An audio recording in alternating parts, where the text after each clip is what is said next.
ישבתי על כיסא חשמל, נפרדתי מהפרייבט ולא יכולתי לפחות להכניס את הכניסאות כי אומרים בדרך אני שואל מקום, שואל מקום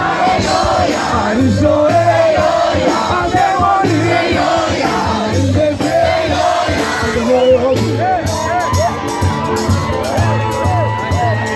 אח שלי אסף מולי, לכן עבד בדואר היה מחלק את המכתבים, קיבל אפילו תואר יום אחד בקר